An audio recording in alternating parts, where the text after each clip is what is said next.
압살롬은 다윗에게 있어서 그냥 자녀가 아니라 거의 뭐 자기 후계자처럼 생각을 했었던 것 같아요. 그래서 이제 정말 사랑했던 아들이었고, 그래서 마지막까지 기회를 주고 싶었었던 아들인데 그 아들이 나중에 알고 봤더니 뒷생각을 하고 있었던 거죠. 그래서 이제 반역을 준비하고 있었고 실제로 반역을 일으키고, 그래서 이제 그 과정 안에서의 다윗의 모습을 보게 되면은 정말 압살롬을 많이 사랑했다. 압살롬이 그렇게 반역을 일으켰는데 다윗은 아무런 말도 없이 그냥 도망가요. 그냥 그런 것만 봐도 다윗이 압살롬을 얼마나 아꼈는가 이런 것들 이해할 수 있죠. 그래서 실제로 요압이 압살롬을 죽이고 왔을 때에 다윗이 온 성이 떠나가라고 울죠. 차라리 내가 죽었으면 좋았을 것을 이렇게 이야기하면서 운단 말입니다. 그러니까 이 자기가 정말 사랑했던 그 자녀의 배신을 경험한 것도 이제 충격적인데, 그 사랑했던 자녀가 자기 부하의 손에 의해 죽임을 당하는 그것을 경험을 하게 되었을 때 다윗은 아마도 이제 큰 슬픔을 경험을 했겠죠. 어쨌든 이제 다윗의 인생 자체가 슬픔과 고통의 삶이었습니다. 그래서 내 일생은 슬픔으로 보내며 나의 연수를 탄식으로 보내며, 이렇게 자신의 인생에 대해서 요약을 한다면 나는 슬픔의 인생이었다 표현을 하고 계시는 거죠. 그런데 이제 그 다윗은 성경의 이야기에 의하면 누구보다도 그리스도를 알았다 이렇게 표현이 되고 있어요. 저번 시간에 이거를 짧게 말씀드리면서 마무리가 됐었는데 오늘 이 이야기를 좀 길게 나누고 이것과 관련한 적용으로 말씀을 마치도록 하겠습니다. 그래서 이제 하나하나 좀 볼 수 있게 되는데요. 다윗이 어떻게 그리스도를 알았는가 하는 것을 이제 하나씩 보려고 합니다. 먼저 다윗은 그리스도, 앞으로 오실 메시아죠. 그러니까 다윗의 입장에서 봤을 때는 앞으로 장차 하나님께서 이 땅에 보내실 메시아의 그 기름 부음 받은 자, 그란 말이에요. 그래서 이제 그 그리스도를 어떤 존재로 이해했느냐에 대해서 예수님의 아주 확실한 해석이 있습니다. 그래서 이제 마태복음을 가시게 되면 예수님께서 말씀하시기를 이르시되 그러면 다윗이 성령에 감동되어 어찌 그리스도를 주라 칭하여 말하되 주께서 내 주께 이르시되 내가 내 원수를 내 발 아래에 둘 때까지 내 우편에 앉아 있으라 하셨도다 하였느냐. 다윗이 그리스도를 주라 칭하였은즉 어찌 그의 자손이 되겠느냐 하시니. 그러니까 지금 이 바리새인들의 일반적인 통념은 다윗의 혈통이기는 한데 다윗과 비슷한 수준의 어떤 존재를 기대하고 있는 거예요. 그러니까 다윗과 같은 그 인간적인 왕, 그런 존재를 기대를 하고 있었습니다. 그러나 예수님의 설명에 의하면 다윗은 고작 그 정도를 기대하지 않았다 이렇게 설명을 하고 계시는 거죠. 다윗은 거의 신적 존재를 기대를 했었다.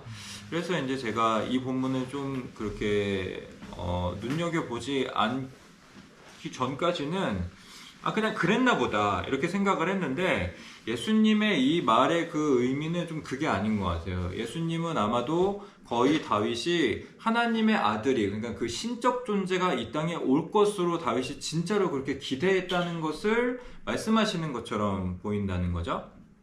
그러니까 이걸 어떻게 이걸 이렇게 구체적으로 생각을 할 수 있었을까에 대해서 예수님의 해석은 그것을 신비적으로 다윗은 이미 알고 있었다. 뭐 어떤 맥락인지는 모르겠어요. 어떻게 이걸 해석을 하고 어떻게 이해해야 될지 모르겠는데, 확실한 것 하나는 다윗은 앞으로 오실 그리스도가 하나님이신 것을 알았다는 거예요. 지금 예수님의 해석으로 보게 되면. 그래서 그 논리의 중심에는 다윗이 앞으로 오실 메시아를 내 주라고 호칭을 했다는 거예요. 내 주. 그래서 이게 보여드리고 있는 이 화면에 시편 110편 1절에서 여호와께서 내 주께 이르시되 내가 내 원수를 내 발 아래 둘 때까지 내 우편에 앉아 있으라.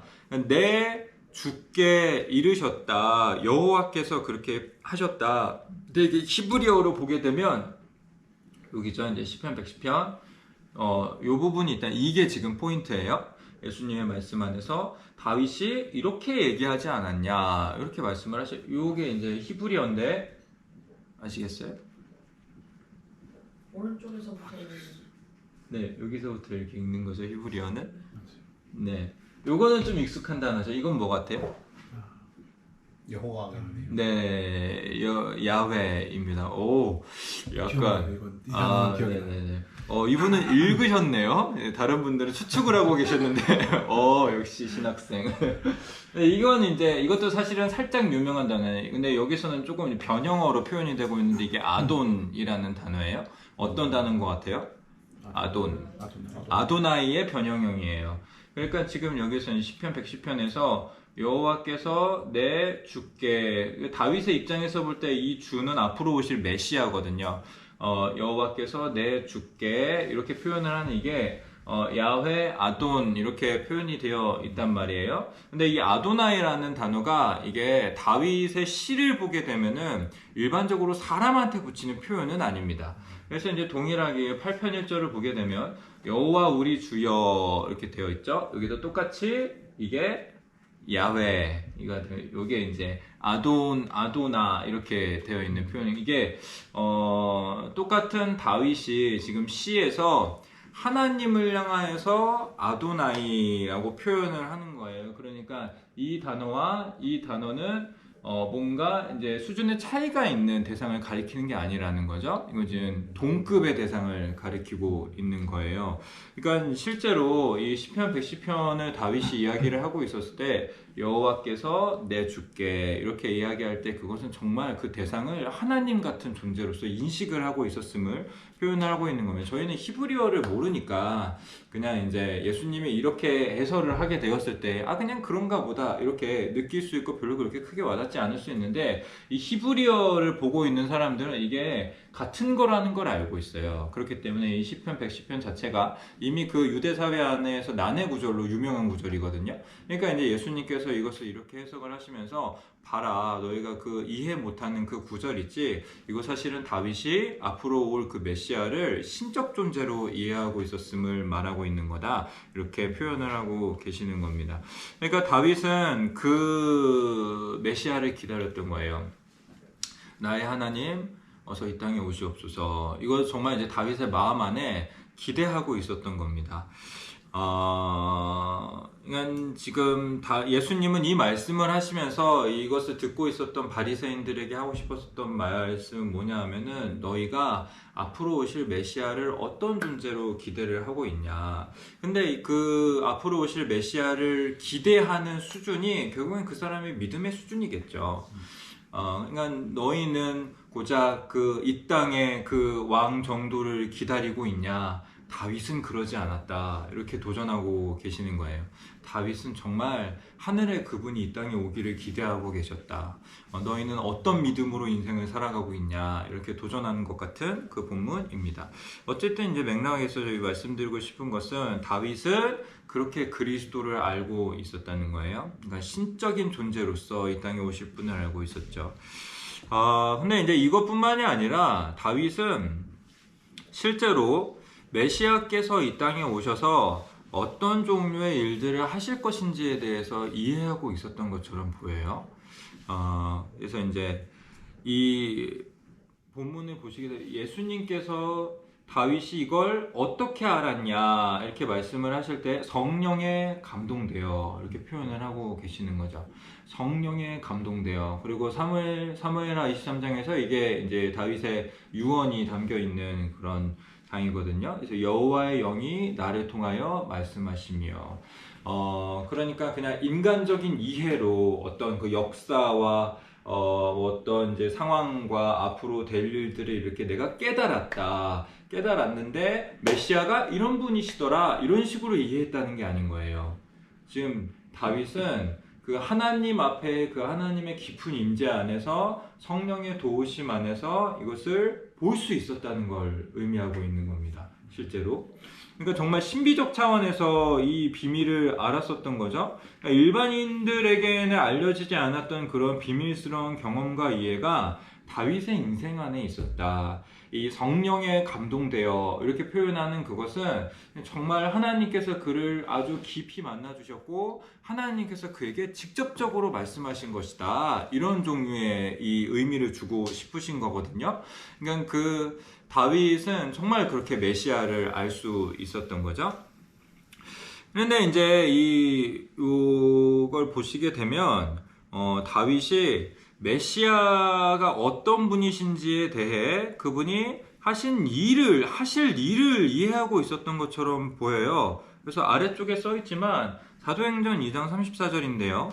제가 34절, 35절을 다 읽어드리면 다윗은 하늘에 올라가지 못하였으나 친히 말하여 이르되 주께서 내 주에게 말씀하시기를 내가 내 원수로 내 발등상이 되게 하기까지 너는 내 우편에 앉아있으라 하셨도다 하였으니 다윗은 하늘에 올라가지 못하였으나 내 주께 말씀하실 너는 내 우편에 앉아. 저희가 이거 보통 이제 그리스도의 사역 이렇게 했을 때 승천과 보좌 우편에 앉으심 이런 식으로 이제 그리스도께서 하신 일에 대해서 이해를 하잖아요. 그러니까 지금 여기 이 시편 110편은 그 그리스도의 보좌에 앉으심에 대해서 다윗이 보고 얘기를 하고 있는 거예요.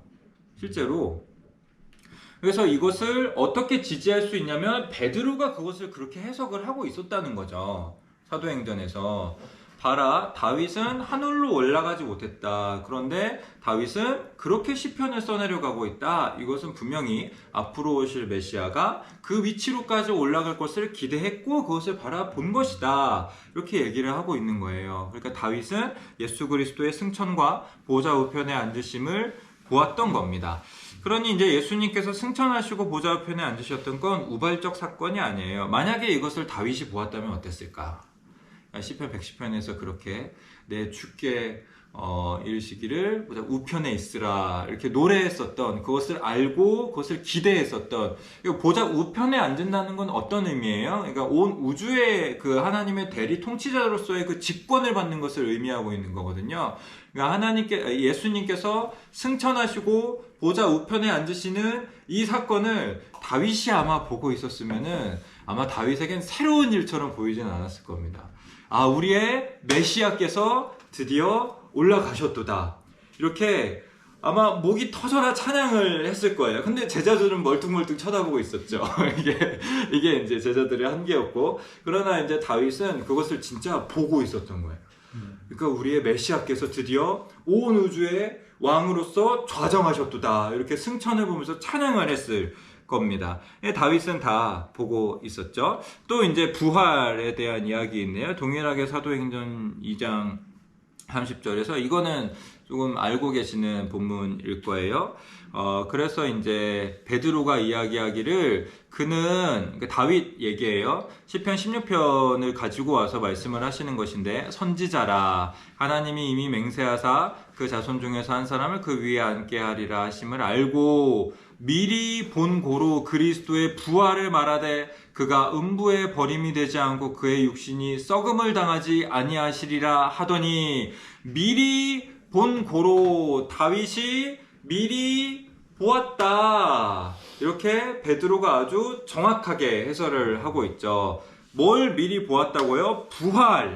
그리스도의 부활을 말했다. 미리 보았던 그 다윗은 그리스도의 부활을 말했다. 다윗은 예수님, 그러니까 메시아가 부활할 걸 알고 있었어요. 그게 베드로의 해석이에요. 어떻게 그게 가능해요? 묻지 마세요. 그냥 성경이 그렇게 해석을 하고 있는 거예요. 성경이. 베드로 선생님이 다윗은 그걸 봤어. 알았어. 이렇게 말씀을 하고 있어요. 그런데 거기에 대해서 봐라. 다윗의 묘가 지금 여기 예루살렘에 아직도 남아있지 않냐? 그런데 다윗이 어떻게 이렇게 육신이 썩음을 당하지 않을 것이라고 노래할 수 있냐?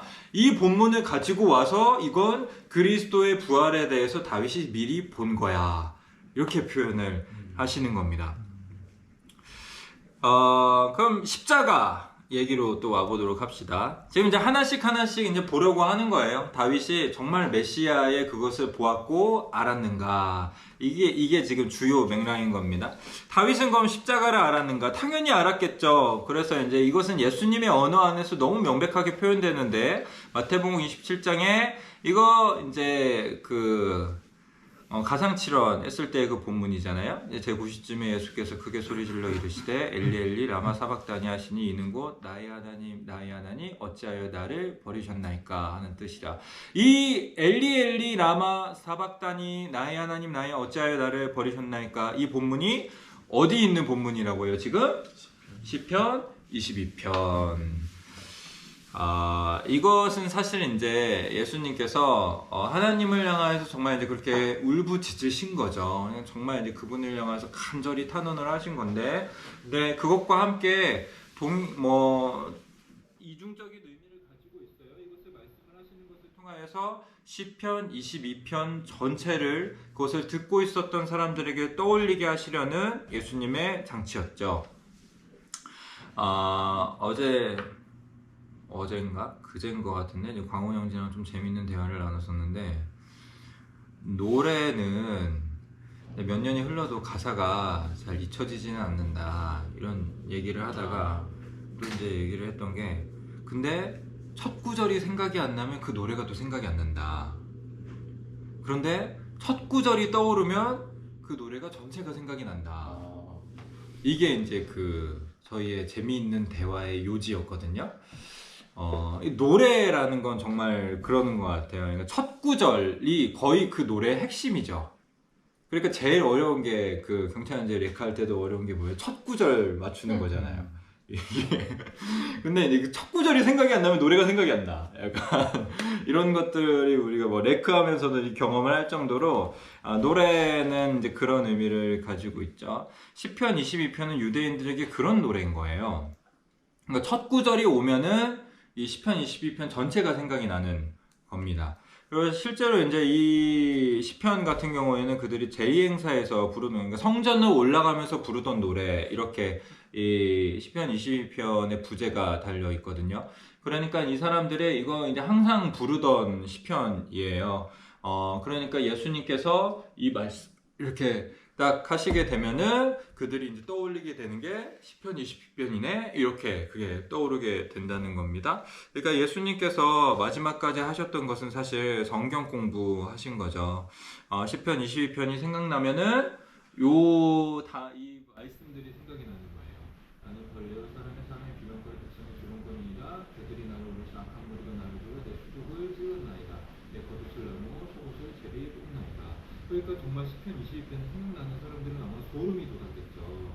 마치 다윗이 타임머신을 타고 십자가 사건을 이렇게 보고 온 것 같은 그런 느낌으로 시편 22편이 써있단 말이에요. 그 당시 때 이제 정상적으로 이렇게 생각이 난다면, 예수님이 지금 이것을 주시면서 하시고 싶어 하시는 것은 봐라, 나의 이 모든 순환은 예고되어져 있던 것이다. 이것을 듣고 있었던 사람들로 하여금 아주 명백하게 이해할 수 있도록 하려고 하셨던 겁니다. 예수님의 말씀 안에서 자신의 이 모든 상황들은 이 다윗의 시편과 아주 긴밀하게 연결이 되어져 있습니다. 반대로 얘기하면 뭐겠어요? 다윗은 그 상황을 아주 명백히 보고 있었음을 이야기를 하고 계시는 겁니다. 어쨌든 이 다윗은 이 십자가의 죽음도 안았죠. 그리고 또한 심지어 다윗은 성육신, 예수 그리스도의 하나님의 아들의 성육신 또한 기대를 했었던 것 같아요. 그래서 히브리서 10장을 보시게 되면, 그러므로 주께서 세상에 임하실 때 이르시되 하나님이 제사와 예물을 원하지 아니하시고 오직 나를 위하여 한 몸을 예배하셨도다. 번제와 속죄제는 기뻐하지 아니하시나니 이에 내가 말하기를 하나님이여 보시옵소서, 두루마리 책에 나를 가르쳐 기록된 것과 같이 하나님의 뜻을 행하러 왔나이다 하셨느니라.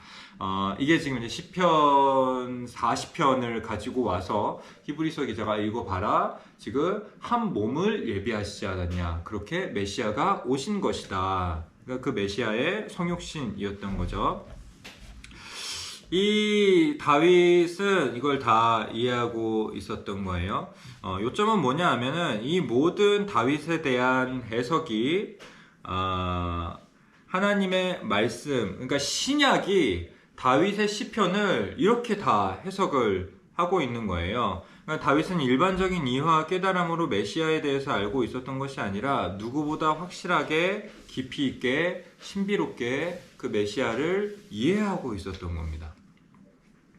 그래서 지금 이제 이것을 요약하면 이렇게 되는데, 다윗의 메시아 시편들이에요. 그래서 방금 말씀드렸던 시편 40편, 그리고 22편, 16편, 110편 다 다윗이 마치 메시아가 앞으로 오셔서 무슨 일을 하실 것인지에 대해서 정확히 다 보고 있었던 것처럼 이렇게 메시아에 대한 노래를 하고 있습니다. 그런데 이제 이것이 다윗의 일생과 무관하지 않다는 겁니다. 다윗이 메시아를 이렇게 깊이 있게 알고 이해하고 경험했었던 것의 이면에는 다윗의 눈물의 인생이 있었던 거죠. 여러분, 우리도 사실 예수 그리스도의 그 성육신, 십자가, 부활, 승천에 대해서 충분히 알고 믿지 않잖아요. 우리가 뭐 그냥 다 명제적으로 이런 것들이 정리되어져 있으니까 그렇지, 그런 일이 있었지, 뭐 어느 정도 동의는 하고 뭐 이것을 이제 받을 수 있지만 이것을 정말 나의 인생으로 고백할 수 있을 정도의 이런 이제 믿음과 그런 이제 이것에 대한 받아들임이 우리 안에 우리조차도 이 모든 사건이 벌어진 이후에도 그것을 받지 못하는 마음이 있는데, 다윗은 이걸 보기도 전에 그걸 기대를 했던 거예요. 그리고 그날을 바라봤었던 거죠. 그것이 이렇게 될 수 있었던 이유는 다윗의 눈물의 인생이 있었기 때문입니다. 그래서 아까 저희가 읽었었던 14편이에요. 그게 힘을 얻고 그 마음이 시온에 데리고 있는 데는 복이 있다. 왜냐하면 그들이 눈물 골짜기로 지나갈 때 그곳에 많은 샘이 있기 때문이죠. 다윗은 일생을 눈물로 살았지만 그만큼 많은 샘이 있었습니다. 그 샘의 정체는 우리 주 예수 그리스도, 그 다윗의 인생에 그토록 기다렸던 그분이 다윗에게 아마도 많은 샘처럼 보였습니다.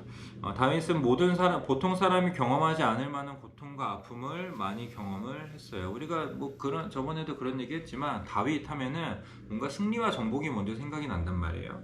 그런데 사실 다윗이 승리와 정복의 시간을 보냈던 거는 되게 일부예요. 아까 이제 다윗의 일생 도표를 보시잖아요. 오히려 그 대부분의 시간은 눈물 골짜기인 거예요. 계속 울면서 인생을 살았었던 거죠. 그러니까 결국에는 뭐 다른 사람이 모르는 그런 눈물들, 다른 사람이 이해하고 경험하지 못했던 눈물들을 많이 흘리면서 인생을 살았었습니다. 그리고 하나님께서는 남들이 모르는 그 눈물을 아는 만큼 남들이 모르는 그리스도를 알게 하신 거예요. 그러니까 다윗이 그렇게 그리스도를 알 수 있었던 것은 그만큼 눈물을 흘렸기 때문인 겁니다. 눈물의 양은 그리스도에 대한 알의 양이죠. 이게 기독교예요. 네가 우는 만큼 그리스도를 알 것이다. 이렇게 생각을 하고 나면 사도 바울의 그 말이 조금은 이해가 되죠. 내가 그리스도를 알기 위하여 고난으로 간다, 이렇게 말씀을 하셨던 그 빌립보서의 말씀이 어느 정도 이해가 되는 거예요. 왜냐하면 고난과 눈물의 양은 항상 메시아와 그리스도를 이해하는 그 암의 양이기 때문입니다. 우리의 인생도 그렇죠. 여러분의 인생도 그렇잖아요. 여러분의 삶도, 나도 남들이 경험하지 못하는 눈물이 있지, 이런 게 좀 있으실 수 있잖아요. 제가 이걸 이렇게 말씀도 준비하고 하는데 여러분들이 좀 많이 생각이 나더라고요. 우리 각자의 인생 안에 남들이 모르는 눈물이 있는 삶을 살아가고 있는 게 제들의 삶이니까, 뭐 저마다 이제 그런 것들이 있는 거예요. 각자의 삶은 각자의 남들이 모르는 눈물이 있는 것 같아요. 그리고 하나님께서 그렇게 사람들의 삶을 세워 나가시고 그런 사람들에게 주시는 복은 많은 샘을 주시죠. 그리스도를 알게 하시고 그리스도를 보여주시는 거예요. 송명희 시인이 이제 그런 고백을 하고 계시잖아요. 그분 아시나요? 송명희 시인? 그 세대가 아닌가? 그 찬양 몰라요? 나 가진 재물 없으나. 그 찬양은 알아요. 그래요? 그분을 진짜 모르는구나. 이게 분위기가 쌓여가지고 저의 이해 안에서는 이제 그분을 모를 수가 없거든요. 근데 그분이 사실은 되게 유명한 분이에요. 그분이 물론 이제 저도 이제 그분과 세대가 완전히 겹치지는 않는데 저 이전 세대 분이시거든요. 근데 이분이 그 뇌성마비 가 오신 건가 원래 있으셨나 뭐 이제 정확하게 잘 모르겠는데 그러니까 되게 이제 고통스러운 인생을 사셨던 분이거든요.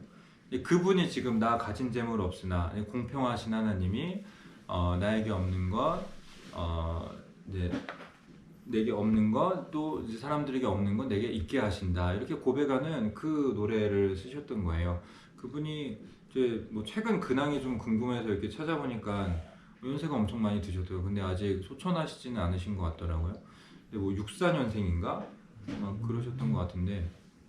네, 그러니까 저희 세대는 아니에요. 그래서 이제 그분이 한때 되게 진짜 기독교계에서 좀 유명하셨나 봐요. 저도 그 세대는 아니에요, 뭐 말씀드리지만. 그 세대는 아니긴 한데 오해하시면 안 돼요. 64년생? 네, 그 세대는 아닌데 막 그래서 막 하용조 목사님이랑 되게 이렇게 친분이 있으셔가지고 거의 뭐 간증 집회도 막 이렇게 많이 하러 다니시고, 그래서 그분이 막 간증 집회 뭐 몇백 건을 막 이렇게 하시고 그런 기록 같은 게 있던데, 어쨌든 이제 그런 거예요. 남이 못 본 것을 하나님이 내가 보게 하신다. 남이 없는 것을 갖게 하신다. 나에게는 남에게 있는 것이 없죠.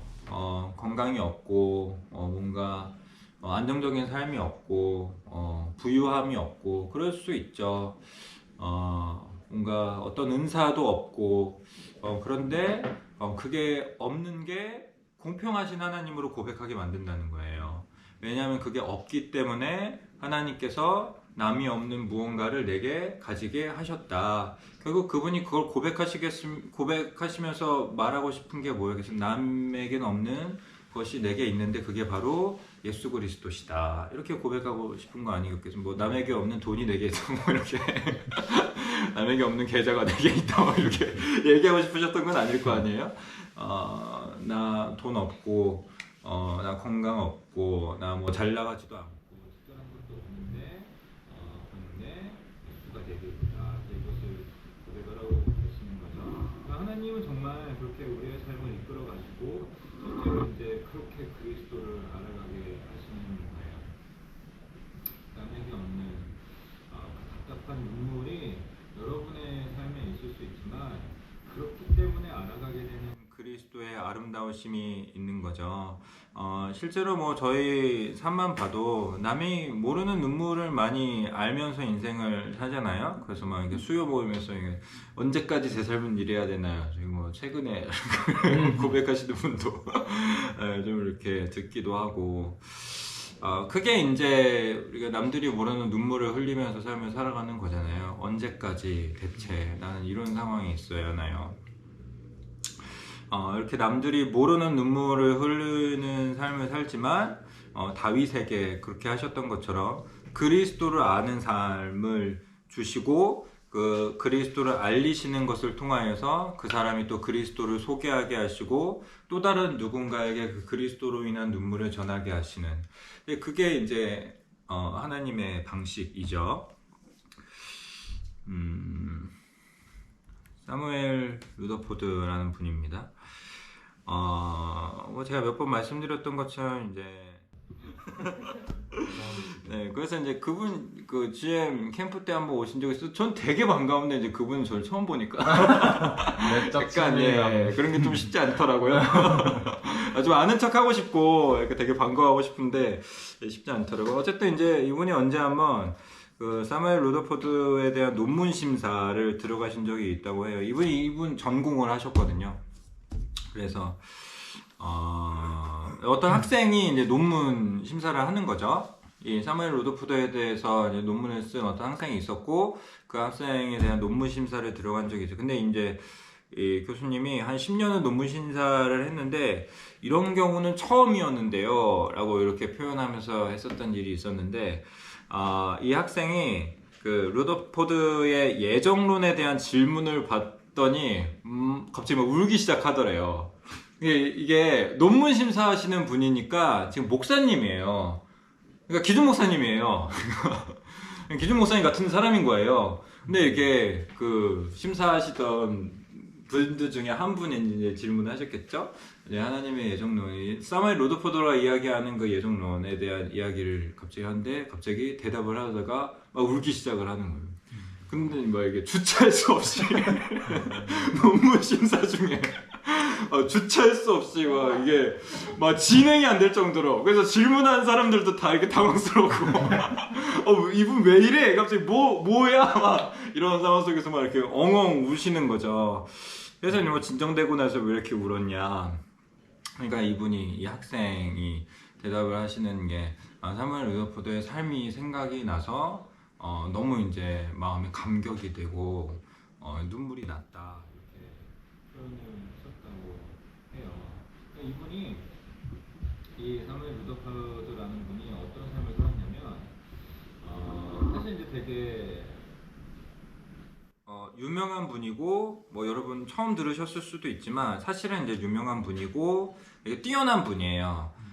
이분이 이제 17세기 스코틀랜드의 신학자이자 목회자이자 정치가셨던 분인데 실제로 이분이 정치적으로도 이루신 업적이 있기 때문에 세계사 교과서에서도 늘 등장하는 중요한 인물이에요.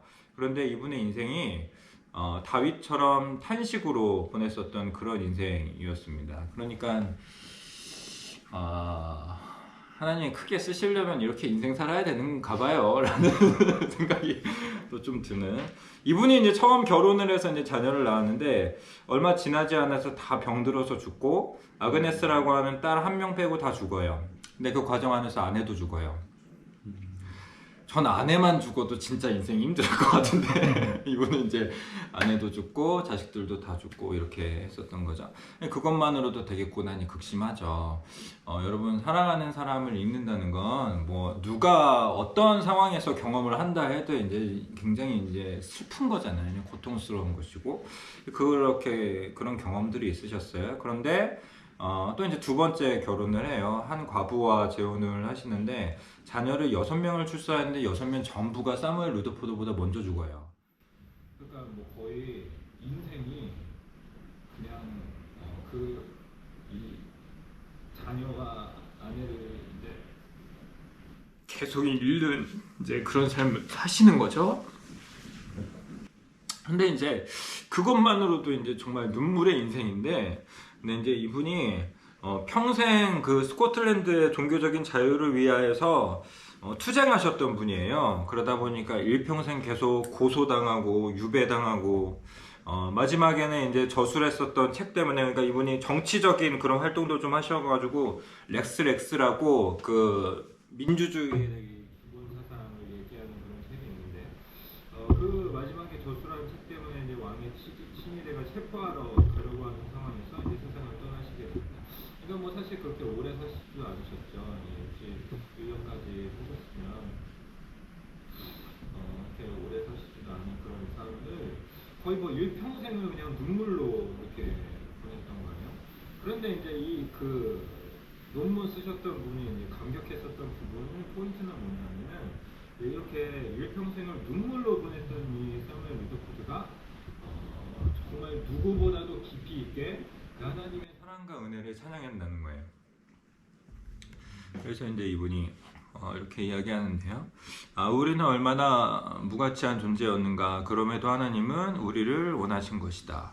그러니까 평생을 그렇게 가족 뭐 아내와 자녀를 잃고 쫓겨다니고 비난받고 욕먹고 이렇게 인생을 살면 좀 하나님 앞에서 하나님 원망도 나올 법도 하고 대체 왜 이러십니까? 이렇게 할 법도 한데 그렇게 반응하지 않으시는 거예요. 그냥 자신은 무가치한 존재다 이렇게 이해를 하고 있는 거죠.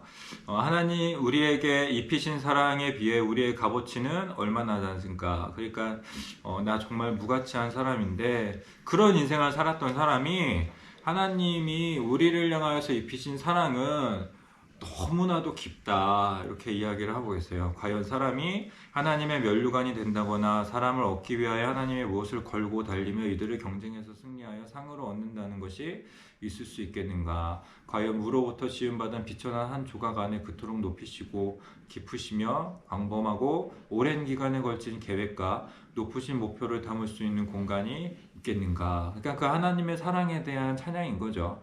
우리의 이성은 다음과 같이 말할지 모른다. 가난한 자를 사는 데는 적은 돈이 들고 죄인들을 얻기 위해서는 좀 더 낮은 계획으로도 충분하지 않은가. 뭐 충분하시지 않으셨을까? 하나님 이렇게까지 하실 이유가 있나? 이렇게 얘기하는 거예요. 그러나 하나님의 사랑은 이렇게 말하지 않는다는 거예요. 결코 더욱 적은 사랑으로 이를 성취할 수 없는 것이다. 게다가 우리를 값주고 사는 데 있어 이 사랑은 실수 없는 사랑이다. 또한 값없이 베푸시는 사랑의 계획에 있어 이 무한하신 사랑은 결코 오류를 범할 수도 없다. 우리가 쉽게 생각할 때 하나님께서 많이 울게 하시는 사람들의 삶이 있죠. 저 사람의 삶은 아직도 저렇게 힘든가, 아직도 저렇게 문제가 해결되지 않는가, 그러면 좀 이제 불안감이 먼저 생기는 것 같아요. 저러다가 실족해서 떠나면 어쩌나, 막 이런 불안감이 좀 먼저 생기게 되는 것 같은데, 근데 사실은 그렇지 않다는 거예요. 사실은 하나님께서 그 눈물을 다 사용을 하시고, 실제로 이제 그 눈물을 병에 담으시고, 하나하나 다 계수하시는, 그리하여 그것의 무게를 다시고, 그 무게만큼 그에게 그리스도를 보이시는, 그리하여 그가 흘린 눈물만큼 그리스도를 사랑하고 그리스도를 믿게 하시는, 결국에는 하나님의 사랑을 알게 하시는 것이 하나님의 방식임을 우리가 이해할 수 있게 됩니다. 그러니까 많이 우는 사람일수록 자신의 무가치함을 알아요. 자신의 무가치함을 안다는 건 결국 뭐겠어요? 많이 우는 사람일수록 하나님의 사랑의 가치를 아는 거죠. 그리하여 많이 우는 사람일수록 우리 주 예수 그리스도의 성육신과 십자가와 부활과 승천과 재림의 의미를 알게 되는 겁니다. 그러니까 여러분의 삶 안에서 남이 모르는 눈물이 내 삶에 있는 것에 대해서 그것 자체로 인하여서 너무 이렇게 우울해하지 않으셔도 돼요. 그러니까 하나님께서 그것을 사용을 하셔서 예수 그리스도가 어떤 분이신지, 그분이 날 위해서 죽으신 것이 어떤 의미이신지 이것을 선명하게 보여주시고자 여러분의 삶에 이게 그 마커스 워십의 다윗의 노래, 이번 마라나타 때 이 찬양 했었는데요. 그냥 찬양을 하는데 이게 이제 또 시편 23편을 배경으로 하고 있는 거잖아요. 시편 23편이 이제 같이 생각이 나면서 다윗이 이렇게 노래를 하는구나 싶은 생각이 이제 갑자기 문득 드는 거죠. 이제 뭐 지난 시간 그리고 또 이제 전 설교를 준비하는 이런 과정들을 통해서 다윗이 어떤 눈물로 인생을 살았는지 아니까 그 다 알지도 않더라도 이제 약간 이제 그것을 이해하고 있으니까 정말 이렇게 자신의 모든 것을 잃어버리고 눈물로 인생을 살았던 그 사람이 여호와가 나의 목자시고 내게 부족함이 없다 이렇게 얘기를 하고 있구나. 그럼 정말 그 사람의 고백은 진짜겠다 이런 생각이 좀 드는 거예요. 우리가 한때는 좀 이렇게 그냥 마음만 앞설 때는 그냥 주님이면 충분합니다 이렇게 쉽게 하잖아요. 그런데 또 막상 인생을 살고 나면 주님으로 충분해하지 않구나, 이런 거를 충분하지 않구나, 이런 것들을 많이 느끼잖아요. 내 안에 욕심도 많고 하고 싶은 것도 많고 원하는 것도 많고 이루려고 하는 것도 많고 하는